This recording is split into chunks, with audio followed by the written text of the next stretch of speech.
Hello there. Here's one of these little mini lectures I promised you guys since you don't need to come to class today because I'm in Portland, Oregon, hopefully having a good time. This lecture, we are going to be talking about the liver. It's one of 4 that I'm asking you to watch in my absence, and I'm laughing because I'm trying to record and I have a friend here who is just like, hey, what's going on? So it's very distracting for me. I'm as distracted at home as I am at work. So anyway, she's moving on, thank goodness.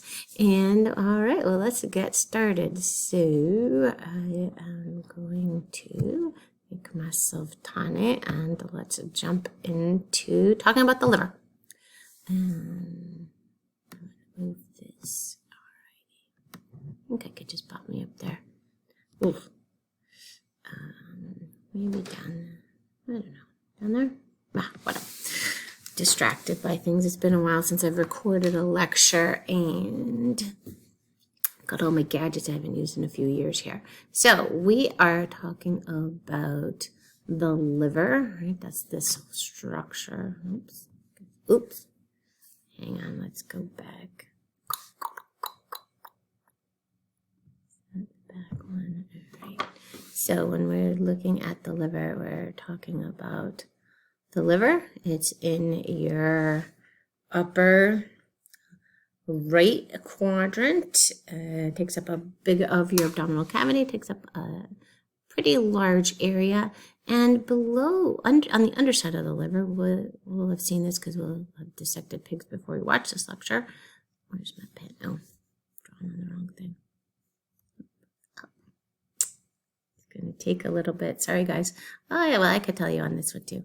On the underside of the liver is where you find the gallbladder. So if we're looking at the duodenum, the first part of the small intestine here, and we have the pancreas that we already talked about, joining up, it dumps its contents into the duodenum via that accessory, hepatopancreatic duct. Sorry about that. And this little swelling here, this ampulla. So the liver does a whole lot. That's what we're going to be checking out. And the gallbladder stores bile. So when it gets the signal to release its content, it travels down this cystic duct into this common area where the pancreatic digestive enzymes also empty, and we get bile into the duodenum. So let's see what the heck. This liver, the largest organ in the body, well, other than skin, right? But pretty sizable, and you'll have seen that. It's really kind of cool because the liver, and it does a lot more than just make bile. And we'll talk about what does it mean to make bile, what does bile do? But what you have is a lot of different flows going into the liver. We will have, oh, this is the output, not the input. This is the output of things coming out of the liver. So, all right, we'll just, you know me, it's hard for me to stay on track with these lectures because my brain goes a different direction. So there are 3 main lobes of the liver, and their secretion of bile comes out this hepatic duct and exits the liver, goes to the gallbladder to be stored. If you don't have a gallbladder, your cystic duct kind of makes up for it, and it will travel down into the duodenum, joining up with the pancreatic secretions. That's what I've already talked about.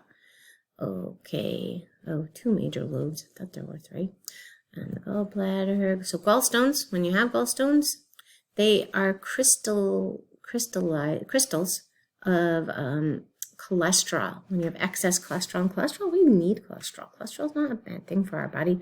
But if you have excess cholesterol, that can crystallize and get you these gallstones, which are really uncomfortable for people. So they have their gallbladder removed laparoscopically if they can't dissolve them.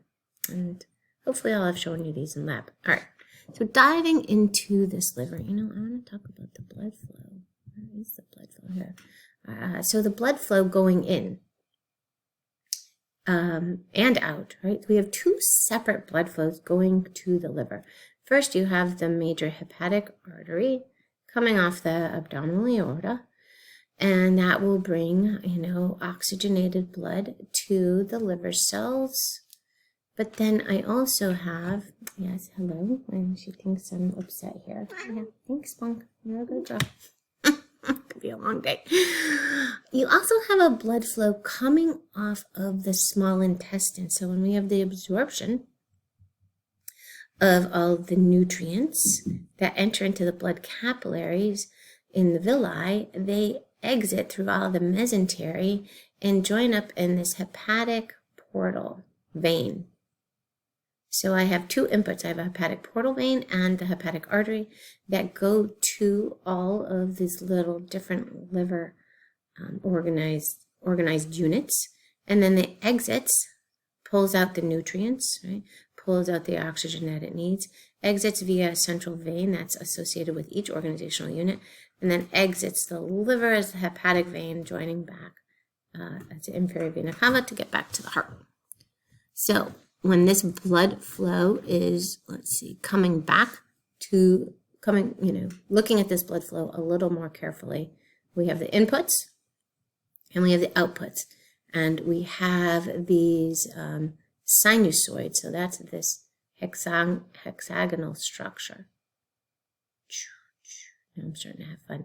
And they are associated with these triads, these portal triads, where I have a hepatic portal vein, hepatic artery, and the bile duct. So there's three in this triad.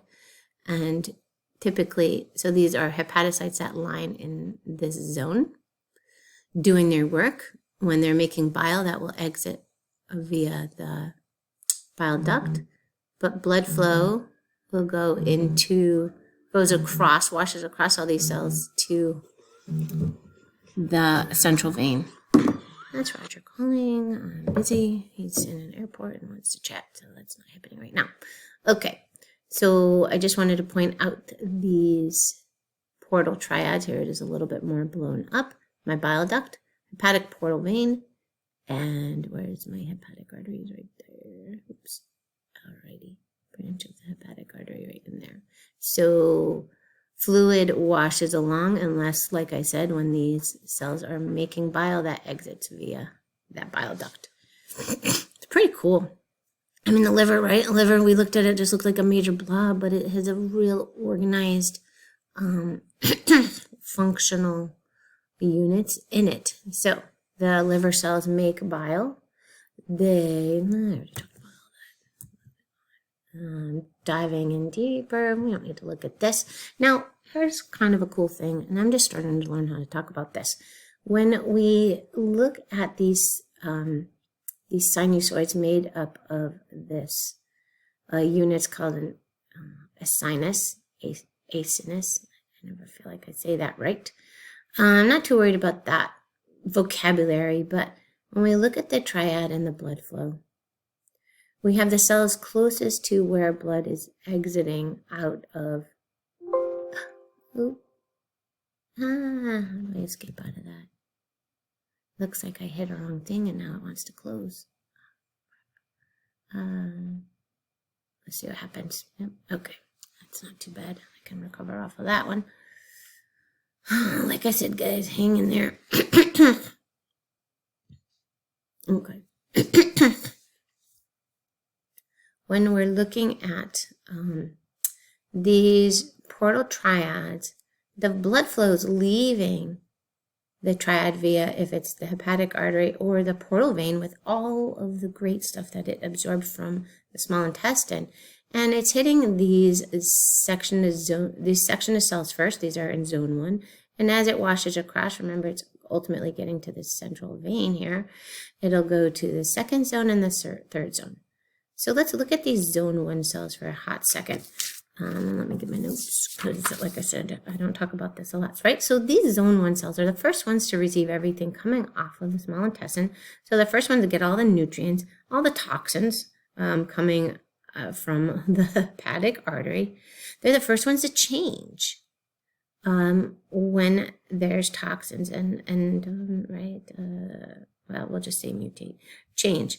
They're the first ones to regenerate, but they're the last to die if circulation is impaired. That's kind of interesting. When we look at zone, so we expect them to be pretty worse for wear, these zone 1 cells. When we look at zone 3, right, that's the closest to the exit. All of the stuff hopefully will have worked its way out.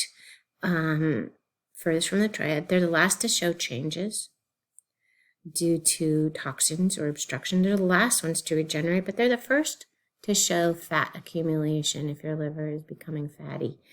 I just think that's kind of cool. So, I know I didn't really explain what the heck a hepatic sinus is. It's another functional or structural unit of the liver. Can we see if it's defined anywhere here?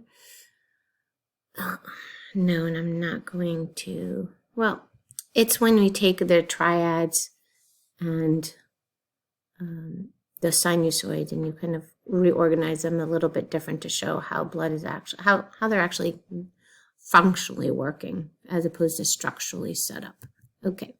All right. We talked about the blood supply. So, right, 2 different sources going in, the hepatic artery off the abdominal aorta, and then everything from the GI tract on the hepatic portal vein. Regardless, it's all going to mix together as it gets to the hepatocytes, exiting via the central vein. Now, these cells are also making bile. That's exiting a different way via these canaliculi that get to the bile duct. So let's look at bile. Bile, what it does. What bile does. I want to see, is the next one say it's in bile? Okay. So bile is a way that our body takes large fats. What does it mean to emulsify, right? Emulsify, right here. So here's that word, right? We say, oh, we need bile for fats. It's not an enzyme. It's not breaking fats into their subunits, right? And that's what lipase does. But what it does is it takes large fats into smaller fats. So it's increasing the surface area of fat droplets. Oh, horrible writing, but that's supposed to say the word droplets. And it's bile has bilirubin in it from the breakdown of hemoglobin, and bile is how our body gets rid of cholesterol. Cholesterol is used as part of the emulsification, so bile has a lot of salts in it, some like phospholipids that kind of makes it detergenty, like dish soap, ions, and triglycerides, but we'll talk about that another time. So one of the main functions of the liver is to make bile. It's how I get rid of the breakdown of red blood cell products.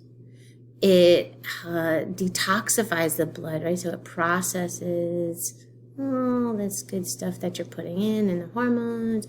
It has a lot of, it stores carbohydrates, glycogen. It has some fat storage, and it's able to take lipids and proteins and break them down if I don't have enough carbs to enter into the Krebs cycle for making ATP. So that's what it means. It can break down lipids. It can break down proteins if I need ATP and I don't have enough carbs in the blood. So the storage has to do really with glucose storage. I do have some macrophages, some liver macrophages associated with the liver, and activates vitamin D. Right, so the liver has a whole lot going on. It's kind of cool. What I really want to stress with you guys, especially the 200 level, is to have a good grasp on that liver blood flow, and kind of why it's important. Why do we have the whole product portal vein system and the artery going into these liver sinusoids for processing? Okay, there's all that good stuff. So, liver diseases that we have, cirrhosis, right? Cirrhosis is where the functional liver tissue is becoming fibrotic and fatty and not working as well, right? Alcohol and putting in a whole lot of toxins, right? I think of the liver as a toxic waste up of the body. It's going to get processed in the liver detoxified, but the liver accumulates all of those toxins. So we have a few different viral hepatitis. Hepatitis A from food poisoning. Hepatitis B is also viral. We have a vaccine against that because that can lead to liver cancer. Hep C, we don't have a vaccine against that. That's also a bloodborne disease. Can lead to cancer. A lot of IV drug abusers are Hep C positive. And hepatitis E is another food poisoning, self-limiting viral infection. I think that's it. So I hope you enjoyed this little quick mini lecture on the liver. And I will see you in the next one. All right. Take care.